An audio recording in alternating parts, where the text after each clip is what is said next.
Okay, so this is a message for those who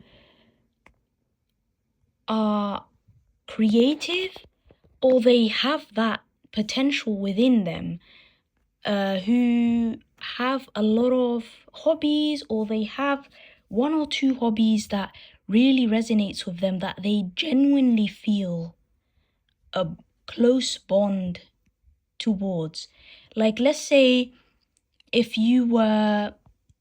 from when you were little, or from when you were younger, you always had that one thing you'd go back to, that one hobby, that one interest you've had, whether it was music, art, uh, basically, yeah, learning, joy, art, music. Whatever it is that you genuinely hold close to your heart. Yeah. So I'm speaking to those who are creative, those who genuinely find joy in expressing themselves, whether it be musically or through dance, through art, writing, learning new things, wherever it may be. You have a huge potential here to make waves. We're getting Big Red Button and Baddie as well. So this is for you. Okay, this is I'm talking about someone who has a lot of, like, a rich inner world and a lot of ideas deep within. And you're already getting this message of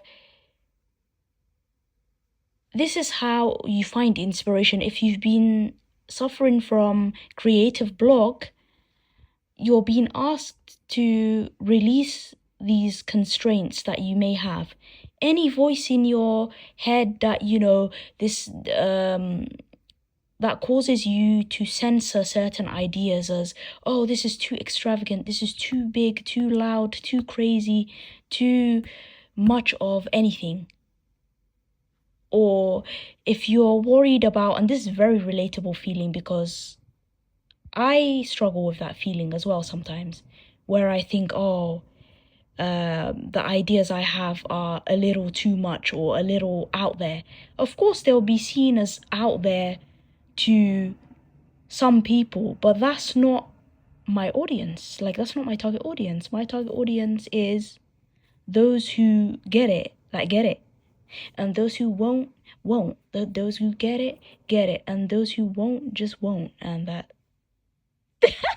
Yo, okay, those that won't, those that don't. I don't care. Exactly. And you seem to have this peaceful, calm aura, at least on the outside. You're a chill, calm person for the most part. Although you do feel very deeply, you have these rich emotions, a rich inner world, creativity off the charts. Like, if only you'd let it off the charts, if that makes sense. And yeah, sacred breath and sound. So it's like if you were to, okay, so there are types of writers who, and yes, I'm going to generalize, okay, but I've got this idea from TikTok, when I landed on the bookish side of TikTok and all these writers and authors. I've realized there's the one type of author, and they're both very good, okay? I'm not saying one is better than the other. The first type of author that they will plan their outline, they will make a lot of mind maps and charts and do character designs and all of the other, and just write so much before they've even written that first draft or even written that book, world building, everything, blah blah blah. If this is like a fantasy book or something, or what's in the drafts for me and has been for a lot of years. I'm not gonna give away the full extent of what it is because, to be honest, I'm still figuring out my story as it goes along because I'm the second type of writer that I'm about to explain. It's a dark fantasy. You might kind of say slash esoteric horror mixed with a little bit of dark romance here and there. But to be honest, main genre I would classify it would be a dark fantasy. Oh no, I don't want to compare it to anything because it's not the same. It's not the same. But yeah. That to say, yeah, the second type of writer is like me. And I found this out not only like just maybe 2 or 3 days ago that have actually unlocked and cured my writer's block. I hope for good, honestly. Which I've realized I have actually so many ideas within me, so much that I can actually access. Because I'm the second type of writer. And this second type of writer is the one that intuitively gets bits and pieces of the story and I basically free write it. I'm not saying I free write everything, but it's like the ideas just come to me and I let my characters speak for themselves and kind of interact and feel all the feels of it. I use music to fuel me, or sometimes maybe some shows or books, but I have to be careful about that when it comes to shows and books because I don't want to make things too similar to something else. Like, for example, that book, because it has been edited so many times by me for, and it's how I've stopped counting the years I've been thinking about this book, and the book came to me, right? This storybook that I'm writing. Because and I promise you this is relevant to the reading, okay? But I'm just saying my situation is I've realized that, oh my god, I hate when this happens. When I forget my train of thought, like I completely forgot what I was gonna say. I did say not that I free write everything, or let the characters speak for themselves. Oh, and I realized I shouldn't, why did I shout? I shouldn't, lean too much into other books and other shows because I realized that a while ago, many years ago, the very first draft of my book, I was about halfway through. Guess what? I was like, scrap that, start over from the very beginning because the idea seemed way too similar to think of a mix of the anime Berserk mixed with, hear me out, Devilman Crybaby, mixed with one of my favorite Netflix shows, The Politician. So it's like you see where this is going, and I was like, some of my characters were seeming a little bit too similar to those characters from those animes and shows, and I was like, I mean, it's okay for me to like something and enjoy it so much and have it be a part of me and feel inspired, but sometimes you do have to be careful with that. Like if you're the second type of writer like I am, whatever I'm channeling or whatever it is this idea a little too close or similar to, and I'm not saying I copied anything, but is it unintentionally ends up being similar to something else that's already out there? And I realized, it's sounding a little bit like Berserk, it's sounding a little bit like Devilman Crybaby. Whoops, let's start again. Yeah. So right now I have barely even written draft 0. Forget about draft number 1, first draft 0. And I've realized free writing really does help me. Accepting the ideas as they come with radical self-acceptance really does help me, and it does help heal something within me. And I'm realizing I'm the type of writer as well. Whenever I seem to write something, it heals me. Like I'll write a dialogue or some kind of scene between my characters and something like a weight just lifts off of me. Like, I don't know, am I trauma dumping onto the pages? Maybe not. Am I like, yeah, I'm trying to make a fun, exciting story. It is a little dark here and there, I'll give you that, but That's why I wouldn't recommend it to young people, like anyone under the age of 18. To be honest, my original book, storybook, was a lot darker, but I have toned it down, not to like dim myself in any way or censor myself, but to like have this turn into a beautiful story that I would like to tell. Obviously, it's fictional, 100% fictional. And there's stuff about secret societies and, kind of like dark academia-esque vibes, or, conflict between the rich, the very rich, the poor, this, that, and the other. But not too much politics, but it is a little bit like slightly politics, but not overly done. It's more like fantasy. It has magic as well. Yeah. Anyway, enough. Oh my god. Yeah, enough about. I feel this sense of slight embarrassment because I've been going on and on about my book, and y'all are probably like, we don't care. Shut up. Give us the reading. To that I say, rude, rude. Okay, let's continue. So it's very obvious you are very creative, you're gifted in something, you're talented. Literally believe that. Even if you have imposter syndrome, even all of that, believe that you definitely have something to share with the world. Don't let anyone talk you out of it. Don't let anyone convince you that, but it's too similar to this show and that thing and this, that. And while it's in the draft, just keep it there. Try not to mention it to anyone, honestly, because most people, they can't help it. They're going to want to keep you, let's say, safe or protected or in that bubble, that small bubble that says, oh, don't try, this is a risk. Oh, no one's going to read it, blah, blah, blah. This is that. Yeah. So I'm going to dive more into what you need to know about this. Don't let people talk you out of your true creativity. What do you have to offer?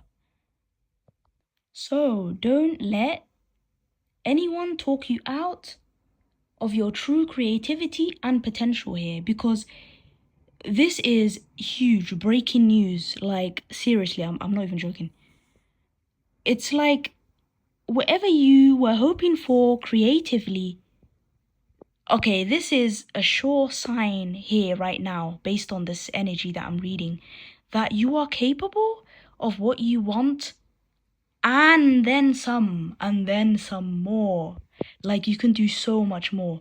Like, you can literally introduce something, like an idea that is genuinely so amazing and out of this world in the best way possible, that some people will not only look at and admire, but absolutely love and adore.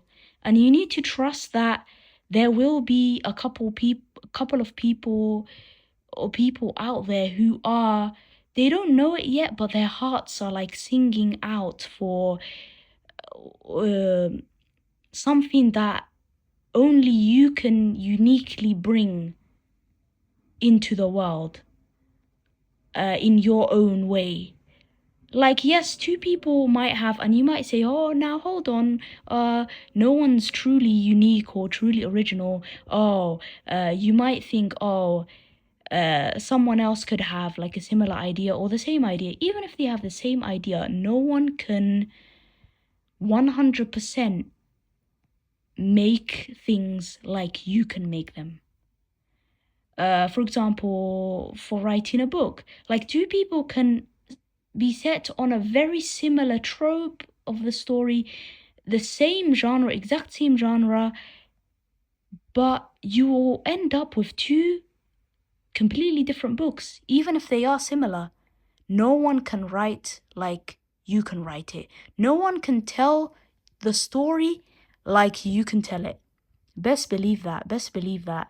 That whatever you are hoping for, you will get, and then some, and some more. And there are people out there who are looking for that exact work or I wouldn't like to call it work, but that exact thing, creative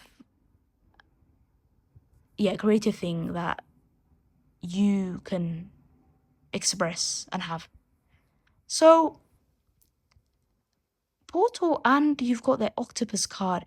It's like you genuinely have so much potential, this abundance of ideas, this rich inner world. You may not seem not seem like, what was I gonna say? You may not believe it yet if you are anything like me and you've had so many moments where you're struggling with creative block, writer's block. And the key to that is, all this pain that you carry, that's the obstacle. That is what's temporarily shielding you from all this rich information that you could access inside of yourself that seems far out of reach, because what's clouding you right now seems to be, if you resonate with this, what's clouding you at the moment seems to be all this pain. All this pain from everyone who never believed in you, everyone who may have mocked you, even ridiculed you, or spoke you out, talked you out of your creative ideas. So do not let them talk you out of this one. Don't. Because, okay, at all, and I've heard this other profound saying, right? Someone said this, that I think it was about Michael Jackson, and you don't have to like Michael Jackson, by the way, or whatever, yeah. But I think he said something like he has to pursue this creative idea because if not, then God will give it to Prince. So I think his rival or something, like, literally. But that's giving me the sense that I'm not a fan, and it doesn't matter if you are or not, but the main point is giving me that idea of, that is so true. Sometimes if you have too much pain or too much self-doubt, imposter syndrome, whatever is getting in your way of accessing this potential and talent within you, then not only are you gonna feel so much why do I keep saying writer's block? But it's just an example. So much creative block.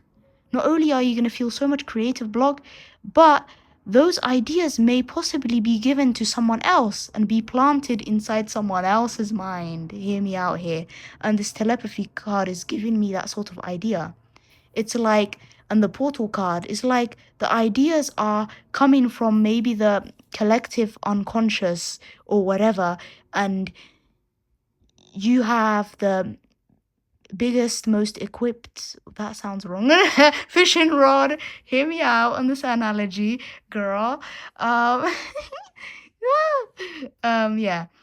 and only you could, like, bring it out, you know of this portal.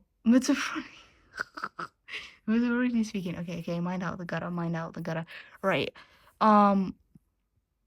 Yeah, so if you don't take action on your ideas, I'm not trying to create pressure on you, but I'm saying if you don't take action on that, then I do believe this, God will give that to someone else. Yeah. Someone else who actually has the balls to go out and do what they gotta do. Yeah. All said with love, genuinely, yeah.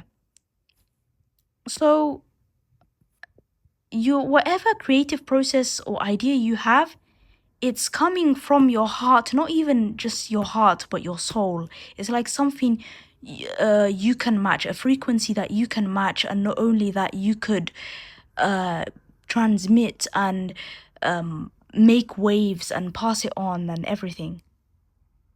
That it could be very transformative and even very healing for others, not only just for yourself, but for others as well. Best believe that, really and truly.